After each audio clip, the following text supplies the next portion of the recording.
Hello students, कैसे हैं आप सब लोग। I hope you all are good. तो आज का हमारा टॉपिक है वेदरिंग। एक्चुअली ये बहुत ही ज़्यादा इम्पॉर्टेंट टॉपिक है सॉइल साइंस में। और आप इसे पूरा देखिएगा, क्योंकि अगर ये वीडियो नहीं देखेंगे तो आपको सॉइल फॉर्मेशन का प्रोसेस जो है अधूरा रह जाएगा, उसको आपको क्लियर नहीं समझ में आएगा। सो प्लीज़ ये रिक्वेस्ट है मेरी, अगर ये वीडियो पूरा आप देखिए। अच्छा, इससे पहले मैंने कुछ लेक्चर्स अपलोड किए थे सॉइल फॉर्मेशन वाले, तो आप उनको ज़रूर पूरा देखिएगा साथ साथ में, क्योंकि अगर वो आप नहीं देखेंगे तो आपको ये लेक्चर थोड़ा सा कम समझ में आएगा। तो इसमें हम शुरू करते हैं आज का video. Weathering, what is weathering. जैसे कि मैंने लास्ट लेक्चर में बताया था कि जो रॉक होती है, ये मान लीजिए रॉक है, उनका वेदरिंग, टूटना फूटना, डिसइंटीग्रेशन, इसको बोलते हैं वेदरिंग। ठीक है, तो वेदरिंग का प्रॉपर डेफिनेशन क्या है। Weathering is the process of disintegration and decomposition of rocks and minerals brought about by physical, chemical and biological means leading to formation of soil या रेगोलिथ। रेगोलिथ क्या होता है ना, मिट्टी का थोड़ा सा ही पार्ट होता है रेगोलिथ। एक्चुअली थोड़ा सा बड़ा पार्ट टाइप का होता है। सॉइल होती है बिल्कुल फाइन होती है, क्लियर। क्लॉड्स जिसे बोलते हैं, सॉइल क्लॉड्स, तो ये रेगोलिथ होता है। बेसिकली हमने क्या समझा कि वेदरिंग एक ऐसा प्रोसेस होता है जिसमें रॉक्स का या मिनरल्स का डिकम्पोजिशन होता है, डिसइंटीग्रेशन होता है। कैसे? Physical and chemical and biological means. Biological इसमें तो नहीं लिखा, बट बायोलॉजिकल भी होता है। वेदरिंग कितने टाइप्स की होती हैं?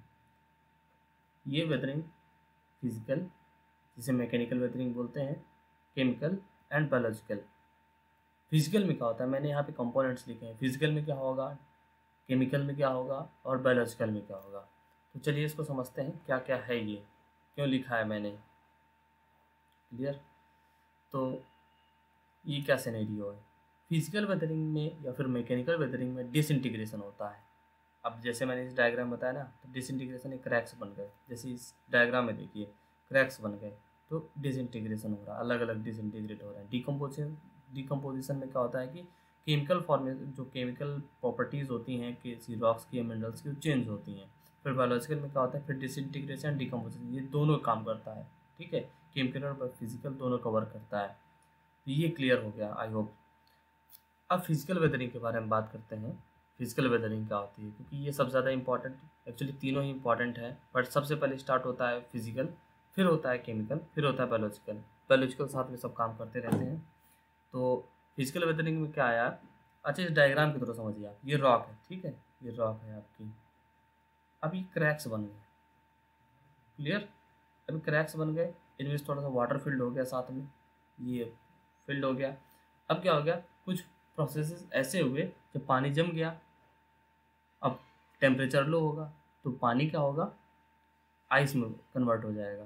तो आइस में कन्वर्ट हो जाएगा, पानी फ्रीज हो जाएगा, तो क्या होगा, बीच में क्रैक्स बन के ये पूरे टूट जाएंगे। ठीक है, ये अलग अलग डिसइंटीग्रेशन अभी हो गया। मैंने क्या बताया, फिर से क्लियर कर देते हैं। रॉक है, थोड़े से क्रैक्स की इस तरह बने फिजिकल फिनोमिना की वजह से। ठीक है, अब इसमें इसका रेन वगैरह हुई, वाटर एक्यूमुलेट हो गया, फिर फ्रीज हो गया लो टेम्परेचर होने की वजह से। फिर क्या हुआ, अब कुछ तो फ्रीज होने के बाद ना डिसइंटीग्रेशन, क्रैक्स बड़े हो गए तो डिसइंटीग्रेट हो गए। ये हो गई फिजिकल वेदरिंग। ये मैंने बहुत ही ईजी वे में समझाई है, अब इसको प्रॉपर समझते हैं ना। Physical weathering is the mechanical process causing disintegration, wait, causing disintegration of consolidated massive rocks। मैंने डिसइंटीग्रेशन बताया ना, मैसिव रॉक्स होती हैं, बड़ी बड़ी रॉक्स होती हैं, उनका डिसइंटीग्रेशन होता है into smaller pieces. In this weathering rock size will be reduced without any change in chemical composition. Very important topic, chemical composition नहीं चेंज होता है यहाँ पे। ठीक है, the agent responsible for physical weathering are physical condition of rocks. कौन कौन से एजेंट्स होते हैं बेसिकली यहाँ पे, physical condition of rock, changes in temperature, variation actually temperature में कितना हो रहा है, फिर action of water, action of wind and atmospheric electric phenomena. इन सब के बारे में हम डिस्कस करेंगे क्या क्या रहते हैं। अच्छा, इनके क्वेश्चन अगर आएगा फिजिकल वेदरिंग को, तो आप पूरे डिटेल में लिखिएगा। फिजिकल वेदरिंग क्या होती है, इसमें केमिकल से कंपोजिशन चेंज होता है या नहीं होता है, ये सारे टाइप की सारी चीज़ें। फिजिकल डिसइंटीग्रेशन को अंडरलाइन करके देखेंगे तो आपको ज़्यादा मार्क्स मिलेंगे एज़ कम्पेयर टू अदर। तो फिर इसमें कौन कौन से फैक्टर्स होते हैं फिजिकल वेदरिंग में, यहाँ पे होते हैं chemical, biological, temperature, water, wind and atmospheric electric phenomena. Temperature सबसे पहले क्या करता है, अच्छा, ये जो डायूरिनल टेम्परेचर होता है, दिन का और रात में जो टेम्परेचर का चेंजेस होते हैं ना, वो रॉक को क्या करते हैं, रॉक को हीट करते हैं, कूल करते हैं। अब हीटिंग और कूलिंग इफेक्ट की वजह से ना उसके जो प्रॉपर्टीज़ होती हैं थोड़ी सी डिफ्रेंशिएट होने लगती हैं। अब हीट एंड कूल होने की वजह से उसमें डिसइंटीग्रेशन होने लगता है, क्रैक्स पड़ने लगते हैं। ठीक है। Different minerals in poly minerals rocks have different coefficient of expansion. ठीक है। And this heating and cooling of rocks result in differential expansion and contraction of rocks. Actually क्या होगा ना कि जब टेम्परेचर हाई होगा तो एक्सपेंशन होगा, फिर जब टेम्परेचर लो हो जाएगा तो कंट्रैक्शन होगा। जब टेम्परेचर का एक्सटेंशन और कंट्रैक्शन होगा तो क्या होगा, बीच बीच में क्रैक्स होने लगेंगे। क्रैक्स होगा क्या, क्रैक्स हो गए तो मैकेनिकल ब्रेकडाउन हो गया। ठीक है, मैकेनिकल ब्रेकडाउन हो गया। क्लियर। अब यहाँ पे एग्जांपल में दिया है कि the cubical expansion of quartz is twice as a part of feldspar. Actually quartz जो होता है ना हाईएस्ट इलास्टिक होता है, तो ये इसका फेल्डस्पार से ज़्यादा एक्सपेंड कर जाता है। ठीक है। बट धीरे धीरे क्या होता है, एक्सपेंड करने लगते हैं, अदर मिनरल्स एक्सपेंड होते हैं, कूल होते हैं, तो ये क्रैक्स बनने लगते हैं, डिसइंटीग्रेट होने लगते हैं। अब वाटर का रोल क्या है टोटल डिसइंटीग्रेशन में? Water get filled in the cracks and freeze into ice with increase in the volume of water by 9%। एक्चुअली क्या है, हाँ, कॉन्सेप्ट इसके पीछे क्या है कि जब पानी होता है उसका वॉल्यूम मान लीजिए अभी 1% है। ठीक है, वॉल्यूम 1% है। अब क्या हो गया, अब आइस बन गया तो इसको वॉल्यूम का 9% हाई। वैसे आप देखेंगे एक ग्लास वाटर होता है, उसको जब फ्रीज हो जाता है तो धीरे धीरे वॉल्यूम बढ़ने लगता है उसका। तो उसी तरह का जब वॉल्यूम हाई हो जाएगा, फ्रीज हो जाएगा वाटर, तो डिसइंटीग्रेट करने लगेगा, प्रेशर एक्सर्ट करेगा, उसमें प्रेशर डालेगा रॉक पे। रॉक पे जब प्रेशर पड़ेगा तो क्रैक जो होंगे बड़े होने लगेंगे। जब बड़े हो जाएंगे तो क्रैक्स बड़ी हो जाएंगी और डिसइंटीग्रेशन होने लगेगा मिनरल्स का, रॉक्स का। फिर विंड का क्या है, मेन दो ही हमारे टेम्परेचर एंड वाटर। ठीक है, मेन दो ही का रोल है।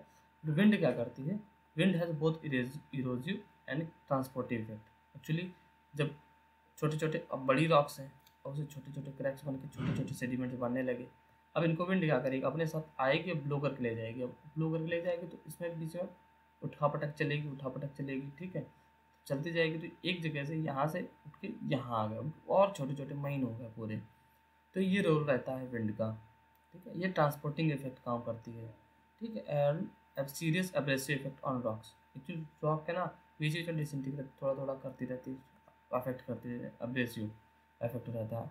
फिर एटमॉस्फेरिक इलेक्ट्रिक फिनोमेना क्या होता है, अब बिजली जानते हैं, कॉमन लैंग्वेज में बिजली गिरी, कॉमन लाइटनिंग हुई, थंडर लाइटनिंग हुई।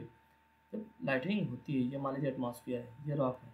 ठीक है, ठीक है, अब लाइटनिंग हुई तो ये क्या करते हैं, आप ऐसे लाइटनिंग हुई, यहाँ पे प्रेशर पड़ता है, क्रैक बन जाता है, फिर बड़े बड़े क्रैक बन जाते हैं।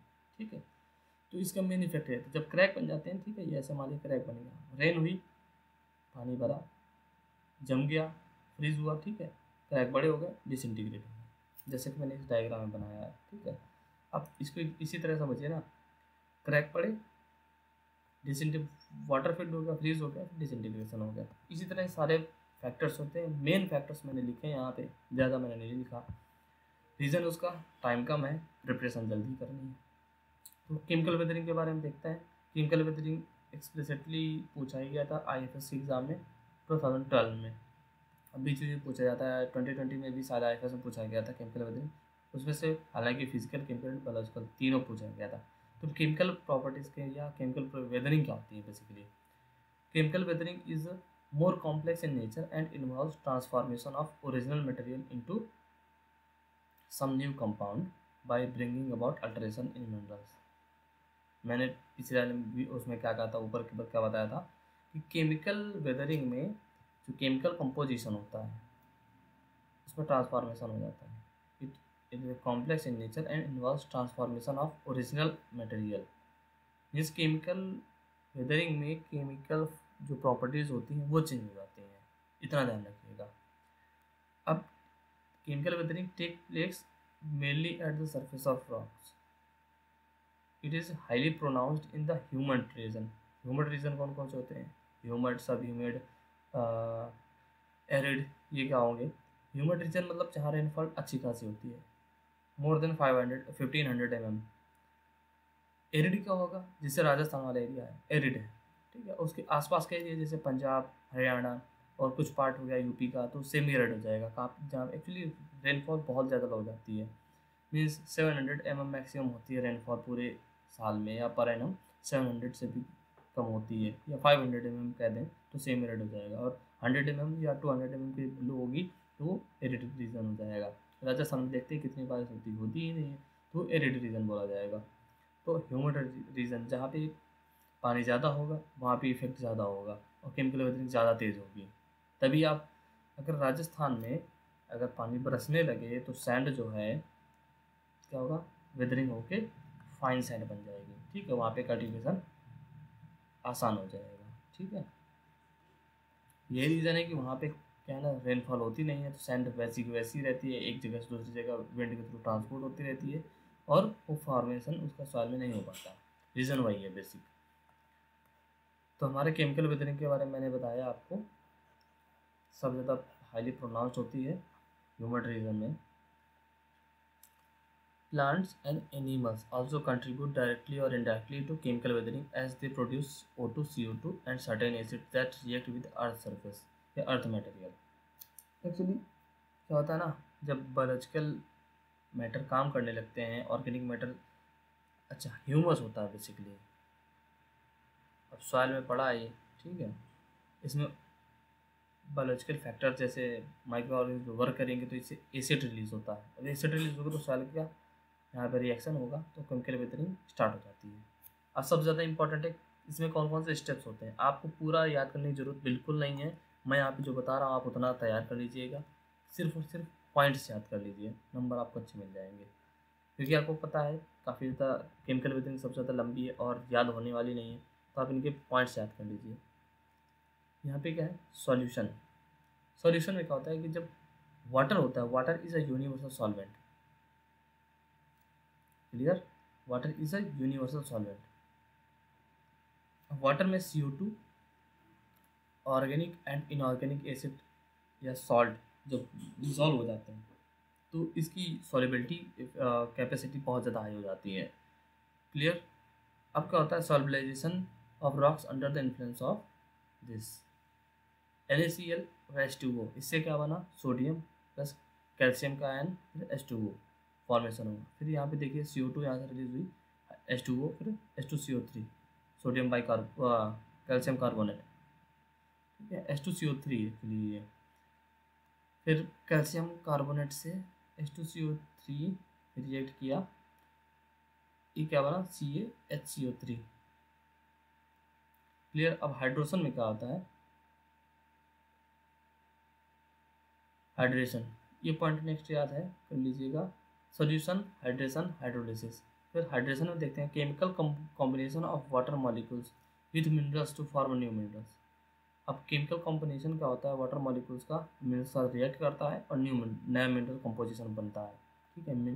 और इसमें हाइड्रेशन में क्या होता है, मेन प्रोसेस क्या होता है, mineral swells, lose lustre and become, lustre means यहाँ पे चमक जो होती है, शाइनीनेस होती है ना, वो लूज कर देता है, become softer and tend to fall apart, means टूट जाता है ये।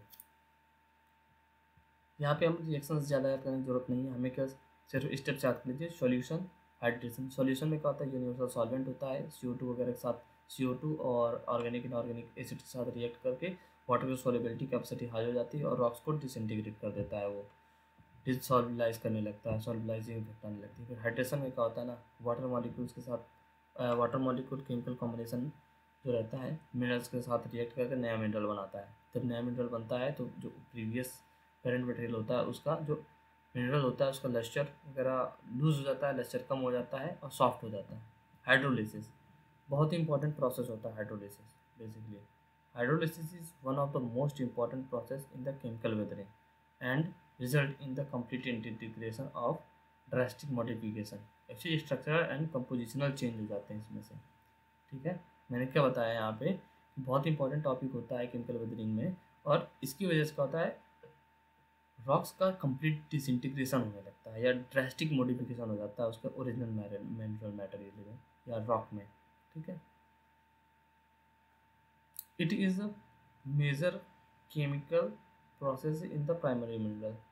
Hydrolysis involves a partial dissociation of water into hydrogen ion and OH ion, which combines with the mineral and bring about the change in the exchange and decomposition of crystalline structure and formation of new minerals. Actually hydraulic activity क्या होती है, इसमें से water के साथ मिलके accelerated हो जाती है। क्लियर? हाइड्रोलिक एक्टिविटी वाटर के साथ और तेज हो जाती है। अच्छा, मुस्कोवाइट नेक्स्ट स्टेप है मुस्कोवाइट। फिर मुस्कोवाइट से इलाइट का फॉर्मेशन होता है। मुस्कोवाइट मेन रॉक होती है, इससे इलाइट मिनरल जो होता है उससे फॉर्मेशन होता है। As weathering occurs minerals broke down into size and colloidal range. ठीक है, जो बड़े बड़े रॉक्स होती हैं उनका छोटे छोटे फॉर्म में चेंज हो जाती है। और कोलाइड्स मैंने पिछले लेक्चर से बताया था, अगर आपको नहीं क्लियर होगा तो आप देख लीजिए, फिर भी मैं बता देता हूँ यहाँ पे। कोलाइड्स क्या होते हैं ना, ये बहुत ही छोटे पार्टिकल्स होते हैं और मॉइस्चर को, न्यूट्रिएंट्स को एब्जॉर्ब कर देते हैं, अट्रैक्ट करते हैं और प्लांट्स को सप्लाई करते हैं, वो होते हैं कोलाइड्स। क्लियर? तो यहाँ पे क्या बताया, वेदरिंग अकर्स, मतलब as weathering occurs minerals broke down into size to colloidal ranges. ठीक है। ऑक्सीडेशन एंड रिडक्शन, यहाँ पे ऑक्सीडेशन और रिडक्शन रिएक्शन साथ में वर्क करती है। ठीक। रिडक्शन प्रोसेस जो होती है कहाँ पे, सबमर्ज्ड एरियाज में वर्क करती है, जहाँ पे पानी भरा होता है वहाँ पे काम करती है। ठीक है। कार्बोनेशन सबसे लास्ट स्टेप है carbonation. Carbonation of carbon dioxide with any base, actually combination of carbon dioxide with any base. This effectively decompose the minerals of rocks and organic matter. Accelerate this due to more CO2 production. Actually होता क्या है ना कि जब CO2 है किसी base के साथ कंबाइन कर जाएगी, कंबाइन करने के बाद क्या होगा कि ये मिनरल्स को डिकम्पोज कर देती है। ऑर्गेनिक मैटर एक्सट्रेट कर देता है, ऑर्गेनिक मैटर एक्चुअली फॉर्मेशन होता है।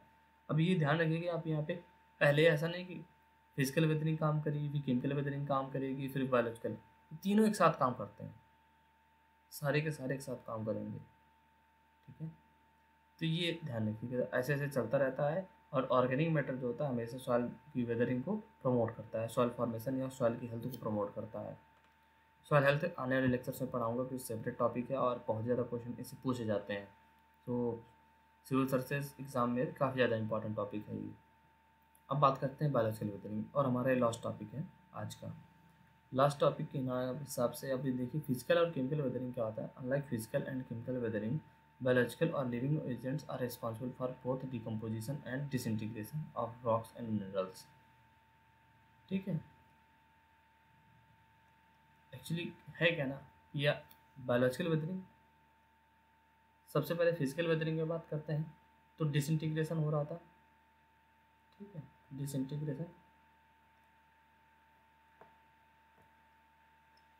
बायोलॉजिकल वेदरिंग में क्या हो रहा था, decomposition, sorry chemical weathering.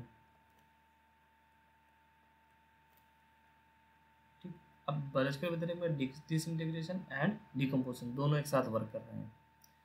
Biological life is controlled largely by prevailing environment. Man, animal, higher plants, earthworms, termites, microorganisms are responsible for biological weathering. कौन कौन? सबसे ज़्यादा मैन, फिर एनिमल और हायर प्लांट्स। मेन तो सबसे ज़्यादा मैन ही है, सबसे ज़्यादा खतरनाक प्राणी धरती का सबसे ज़्यादा मैन है। अर्थवर्म और हायर प्लांट्स, टर्माइट्स वगैरह और अदर माइक्रोऑर्गेनिज्म काफ़ी अच्छा रोल प्ले करते हैं बायोलॉजिकल वेदरिंग में। बायोलॉजिकल वेदरिंग सबसे ज़्यादा जैसे बताया कि इन्वायरमेंटल कंडीशन पर प्रिवेल करती हैं। अगर इन्वायरमेंटल कंडीशन अच्छी होगी तो बायोलॉजिकल वेदरिंग सबसे ज़्यादा तेज़ होगी। अगर अच्छी नहीं है, जैसे कि अब अर्थ है, ठीक है, तो ये अर्थ हो गई, ये वाला पार्ट जो हो गया ये इक्वेटर वाला, ठीक है, तो ये जो पार्ट है यहाँ की जो सॉइल होगी बहुत अच्छी होगी, लेकिन जो सॉइल इन एरिया से पाई जाएगी, ठीक, आर्कटिक में तो है ही नहीं कुछ, लेकिन यहाँ पे जो है ना नॉर्थ पोल वगैरह एरियाज़ में से जो यहाँ पे कंट्रीज़ लाई करते हैं, रसिया, कनाडा, ग्रीनलैंड, वहाँ पे जो फॉरेस्ट होंगे उनकी स्वास्थ्य अच्छी नहीं होगी। रीज़न उसका बायोलॉजिकल वेदरिंग इफेक्ट है, क्योंकि यहाँ पे सबसे कोल्ड पड़ता है, इस रीजन में सबसे ज़्यादा कोल्ड पड़ता है। बट यहाँ का जो टेम्परेचर रहता है ऑप्टिमम रहता है, तो ऑप्टिमम रहने की वजह से ना सारी बायोलॉजिकल कंडीशंस होती है फेवरेबल होती हैं। बट यहाँ पे कोल्ड होने की वजह से बायोलॉजिकल कंडीशंस अवेलेबल नहीं होते, और जो माइक्रो ऑर्गेनिज्म वो टर्माइट्स वगैरह यहाँ पे तो वर्क ही नहीं कर पाते। तो आई होप इतना क्लियर होगा। चलिए अब समझते हैं मेन अपना कॉन्सेप्ट क्या है। कॉन्सेप्ट ये है कि फ्लोरा एंड फौना एक साथ काम करते हैं। अब ह्यूमंस क्या करते हैं, disintegration of rocks by cutting action of hills and rocks. अब कोई रोड बनाना है, अब BRO border road organisation as for defence purpose road बना रही है कंट्री के बाउंड्री साइड पे, हिली एरिया से माउंटेनियस एरियाज पे, तो क्या करेगी, हिल्स को काट देती है, रॉक्स को काटेगी, डैम बनाएंगे, रोड्स बनाएंगे, उस जगह होता है रॉक्स टूटती है, डिसइंटीग्रेशन होता है, फिर बायोलॉजिकल वेदरिंग स्टार्ट हो जाती है। एनिमल्स और इंसेक्ट पेस्ट वगैरह सब वर्क करते हैं। Animal insects live in the rocks, make burrows and hole in the rocks leading to weakening of rocks. ठीक है, एनिमल्स और इंसेक्ट्स क्या करेंगे ना, होल्स पे होल बना देते हैं, और जिससे रॉक क्या होते हैं, वीक हो जाती है। अब दियर एक्सट्रीटा वेरी इंपॉर्टेंट, दियर एक्सट्रीटा जो एक्सट्रैक्ट मटेरियल होता है and other material leads to chemical decomposition of rocks. Ants and termites built galleries and passages and carries material from the lower to upper horizons। ठीक है, ये क्या अदर रॉक्स हो गए। ठीक है, यहाँ पे होल बनाया, बना के फिर अपना रास्ते बनते चले जाते हैं। अब ये क्या हो गया, रास्ते जब बन जाते हैं तो ये रॉक हो गई वीक होने लगती है। अब क्या हो गया, फिर फ्लोरा, यहाँ पे ट्रीज के बारे में, प्लांट्स के बारे में बात करेंगे। ठीक है, फ्लोरा और फौना, जो कंफ्यूज आता है मैं बताता हूँ उनके लिए। फ्लोरा मीन्स फ्लावर, ठीक है, फ्लोरा फ्लावर से रिलेट करता है, फ्लावर किस में होता है, प्लांट्स में होता है। फौना, फौना तो basically animal and micro organism काम करेगा। ठीक है, आई होप कितना क्लियर होगा। ये मैंने ट्रिक बताई है, बहुत ज़्यादा इंपॉर्टेंट है क्योंकि काफ़ी लोग फ्लोरा और फौना में कन्फ्यूज हो जाते हैं। चलिए अब फौना के बारे में हम देखते हैं, सॉरी फ्लोरा। फ्लोरा क्या है, रूट्स ऑफ प्लांट। एक्चुअली क्या होता है ना, अब ये देखिए, लेट मी क्लियर दिस, है क्या, ठीक है, अब प्लांट है, ये रॉक है, यहाँ पे क्रैक बना है, ठीक है, इतना क्रैक है थोड़ा सा, अब रॉक प्लांट ग्रो हुआ। ठीक है, अब धीरे धीरे रूट्स क्या होंगे, ऐसे ऐसे फैलेंगे इसकी, जब फैलेंगे तो क्या होना, क्रैक्स बनते चले जाएंगे, बढ़ते चले जाएंगे, और प्रेशर जैसे जैसे ट्री ग्रोथ करेगा प्रेशर बढ़ता चला जाएगा। ठीक, अब जब प्रेशर बढ़ता चला जाए तो रॉक्स में क्रैक पड़ते जाएंगे, पड़ने के साथ साथ डिसइंटीग्रेट होने लगेगा।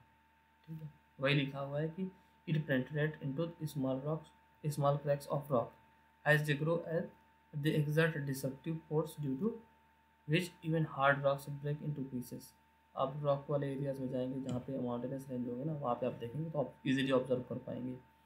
सम roots grow deep into the soil and make open channel for percolation of water. जैसे मैंने वाटर वाला बताया था ना, पानी यहाँ से अगर गया भी तो फ्रीज होगा, फ्रीज होने के बाद डिसइंटीग्रेशन होगा ही होगा। ठीक है, roots produce acids which have stabilizing action of constituents of rocks making them weak। Decomposition of organic matter due to microbial activity also produce several products which play a role in chemical weathering। तो ये हमारा रहा biological weathering के बारे में पूरा process. Biological weathering का मैंने ब्रॉड अंडरस्टैंडिंग के हिसाब से बता दिया। मैन, एनिमल, प्लांट्स, अर्थवर्म, ये सारे कंबाइन इफेक्ट रहता है, सारे एक्शन करते हैं वर्क करते हैं एक साथ पूरे।